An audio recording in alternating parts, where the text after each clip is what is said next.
Welcome to how to build Emacs from source on a Debian based system like Ubuntu. This is a step-by-step process that allows you to get the latest and greatest Emacs running on your system. So, step one, let's get the build dependencies. That's pretty simple. One thing you might notice is that I'm not going to be typing sudo beforehand because I'm running as root. Kids, don't try this at home until you actually know what you're doing, but I've been using Linux and various other Unices for almost 25 years, so I never make mistakes. So, what we're going to do is we're going to get all the build dependencies for building Emacs, and that generally would be a pain on non-package managed systems, but well, we're living in 2015 and who doesn't have one of those these days. So this is important for those on, or this is the command for doing that on a Debian based system. apt get build dep Emacs 24. This is going to take a while, so let's see what I can figure out how to talk about. This gets all the dependent libraries required to build Emacs from source. Generally, it's pretty correct. I haven't had any problems with it not including libraries that Emacs, the newer Emacs, is using. So, I recommend it. It's one of the first commands I do on a newly installed system to get my system up for development and compiling other packages from source. It tends to get whatever Emacs is big enough that it gets a lot of things that most open source packages need, at least the GNU packages. So while we wait, this shouldn't take too much longer. There we go. So, step 2, getting the source. If you don't have LFTP installed, I highly recommend it. If you notice, I'm doing everything from the command line, because I like the command line, and so should you. It's very powerful. The main site for the GNU project is ftp.gnu.org. It's where all the free software from the GNU Foundation can be found. But right now we're just going to head for Emacs. So as we can see, the newest version is 24.5, so we'll get that.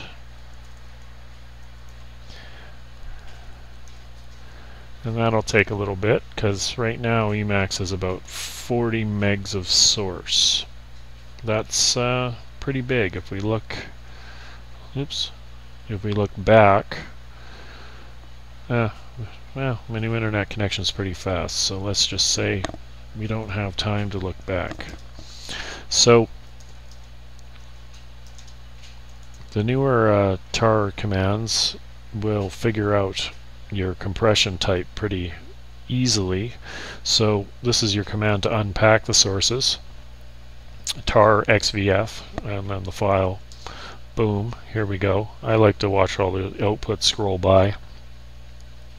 It's one of my favorite things to watch things scroll by on the console, especially things that are being compiled. And if you feel like watching through all that, I'm probably going to be describing the different parts of the build process. So when you get from source, it's pretty much set up to build. We don't have to worry about autogen.sh or .sh, as some people say. GNU software is actually quite easy to build once you have all the dependencies.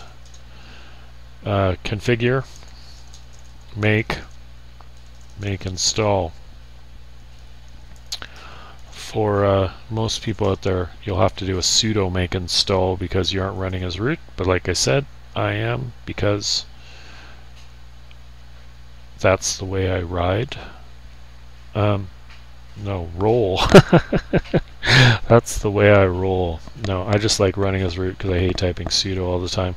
Like I said, you know, sudo make me a sandwich. So we're going to do this step by step though. Configure.help, that's printing a lot of stuff, a lot of options. We're not going to worry about any of them because when you do the build depth stuff, it will get everything that you really want.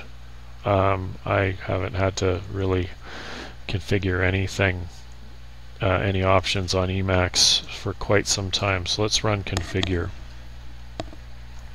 And what you'll see is a bunch of output. Configure is one of those things that just works now. It's a historical thing. There's really not a lot of different unices out there that are used by a lot of different people, but it's one of the reasons that GNU software is so portable. It runs on so many different systems, and one of those reasons for that is because of the configure autoconf system. Auto tools, I think they call it. Oh, warning. See, prints very useful stuff sometimes, but we won't worry about that for now. So this watching this stuff really teaches you a lot about the software. Like I said, I've been doing this for almost 25 years now. No, 20 years. And watched this so many times. You may wonder what all this stuff means if you're a noob. It's all stuff that you have to learn. Well, you don't have to learn it, but it's nice to learn.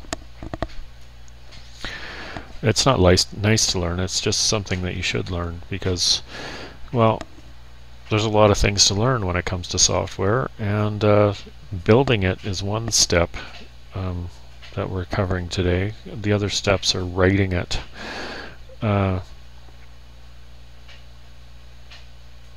This is taking a while. So for those that are just tuning in, because how could you not? This is like the first time I've done this. I'm not used to working at the computer and talking at the same time, so really, let's see, I don't know what to really talk about. So we have p threads, we have clock get time, we have lots of things going on here. So this is a nice configure script, and then it prints a summary of things. I do like to check to see if any of it's out of whack. Standard juice, GTQ3, mmap. No, yes. Access control lists. Oh, I bet those are horrible. Access denied is one of my favorite things. Okay, so step 2 was getting the source. Step 3 was running configure. By default, this Emacs run with a configure with no options will install into your user local directory. That's standard.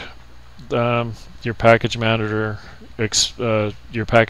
installs into user. Your software you build for yourself normally goes into user local. That's a historical thing as well.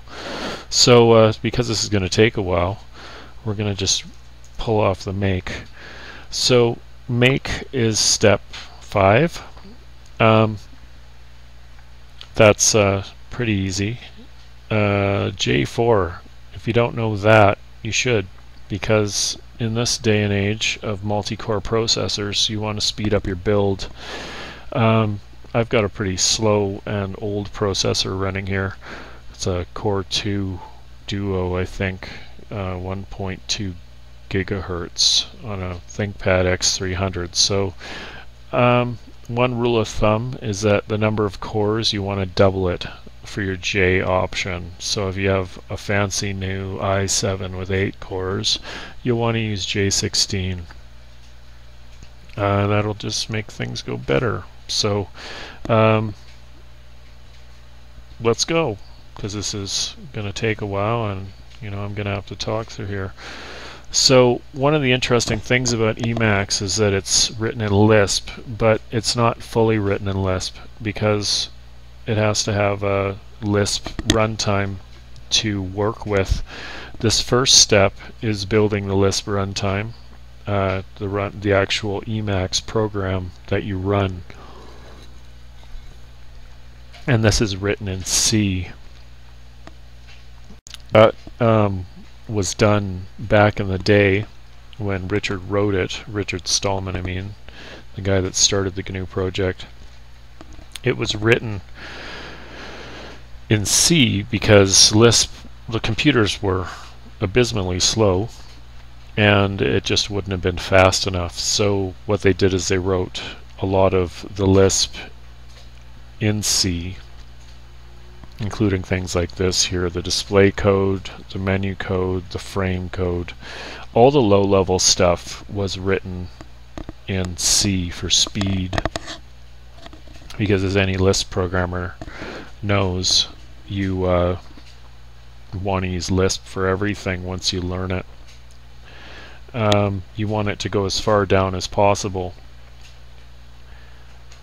Speaking of which, because we've got some time here, there's an interesting project out there in the open source land known as Mazzano, which is a common Lisp operating system. I'll probably do another screencast about that some other time.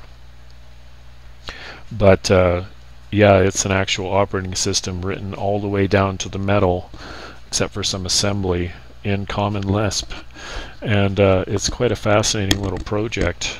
I personally have been working a bit on the editor for it, called MED, or the Mazzano editor, and that's about as Emacs-like as you can get. As you can tell, I'm a big fan of Emacs.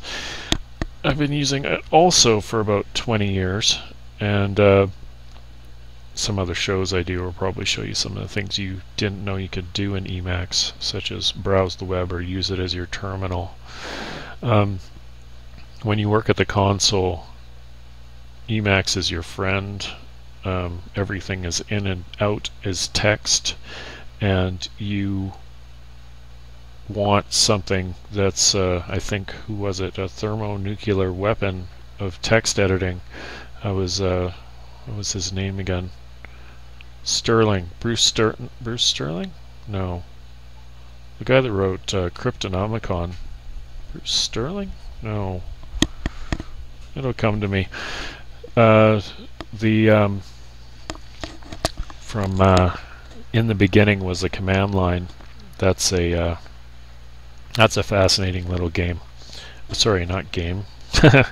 Not game. Essay, actually. And it's highly recommended for those that are beginning Unix or any experts to learn about where all this stuff comes from. It's not written by a technical guy, but he does know what he's talking about. So, as we can see, while we're building, we're still compiling C sources. Emacs.c, that's the main program. Well, you'll find main, keyboard handling, macros, key maps, system dependencies, buffers.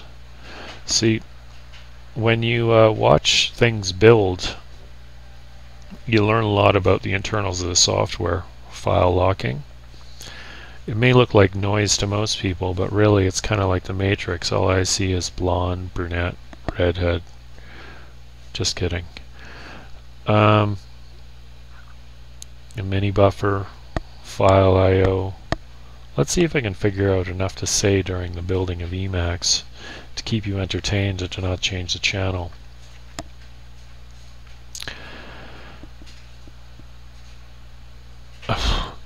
Going blank here. No, we'll keep it going. Regexes. Regexes are interesting. Emacs's regexes kind of suck donkey because you have to escape them so much. They aren't nice like Java regexes where you're escaping. Like whenever you have to escape a character in Emacs regexes, you have to escape the escape character because they're embedded in strings, and it just, an Emacs regex turns into a massive mess of backslashes. No one's thought about fixing that yet, but hey, if you want to, go right ahead. I'm sure patches will be welcome. That's a great thing about open source, is that you really have the option to fix whatever you want. Personally, I've never fixed anything or contributed to Emacs. I've always been too scared, and also found that the politics involved can get a bit daunting. And also, really, I don't have a lot of ideas on how to make it better because I'm too busy learning more about it every time I use it. One fascinating file just passed by called unexecelf.c. That's one of the greatest features of Lisp and Lisp languages. It's basically called it's part of a process called dumping, which is pardon me, dumping the image. And it's one of those things that's pretty unique to Lisp languages, but it isn't magic, it's just really cool. It basically consists of taking a running program and writing its data segments and everything to a file once it's already loaded all of its data. And what that does is it gives you a instant start. Once we get to a later section, once we finish compiling all the C files of Emacs, we'll see the dumping stage, and that's what makes, see, oh, here we go. So what we're doing is, this is called a cold boot. It's basically loading a bunch of Lisp files, and oh, maybe we already passed it. That was fast. So, but the cold boot is basically taking the bare Emacs image, and actually it's called tmax in the source directory. We'll maybe look at that later. And what it does is, tmax's only job is to load the basic source files required for Emacs to start. And that then is dumped into the actual Emacs binary, and that Emacs binary then starts up instantly, because everything that's required for it is already loaded into it. Maybe I'll have a whole episode on that later, but it's a fascinating thing. So moving on to what's happening now, we're going through a process where the Emacs Lisp source files, here we go, loadup.el. This is the cold boot process. Maybe it happens more than once during the build. I was only familiar with it happening once. But this is now, there we go. There we go. And looks like, yeah. Oh, okay, because we're using -J4. There we go. Oh, we're done. We're using J4. So things might have been a bit out of order. So we're done. So source directory still looks the same, but let's take a look in here. So we've got some nice green binaries, and there's the tmax I was saying. So if you run tmax, it's actually a fully functioning Emacs, except it hasn't been dumped. So what it does is it loads everything at the start. So when that starts up, you'll see a Spartan Emacs interface. Oh, it's changed. That's interesting. It's actually a full interface. So there you go. Things do change.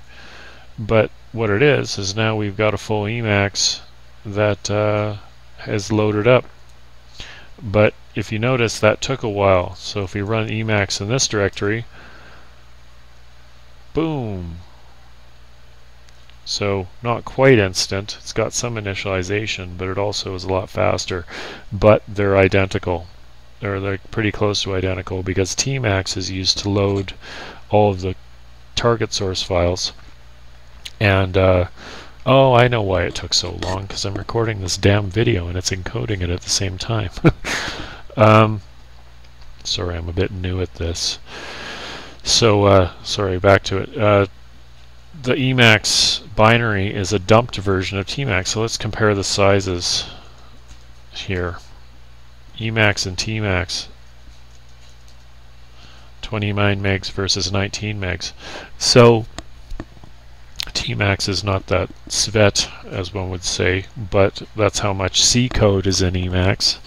And then we got another 10 megs of Lisp code that's already in the regular Emacs. It's already preloaded. One of the ways of getting your Emacs to start up faster, if you have a bunch of extensions, is to actually modify your loadup.el to load your Lisp files into your Emacs source image, and yeah, it's pretty cool. We'll get to that some other time. So now the last step, because you obviously want to use this all the time. Oops. See, I never make mistakes. Is make install. That installs Emacs into your user local source, or sorry, your user local bin, which is in your path. And when we do that, it's available everywhere. So as we wait for things to get installed,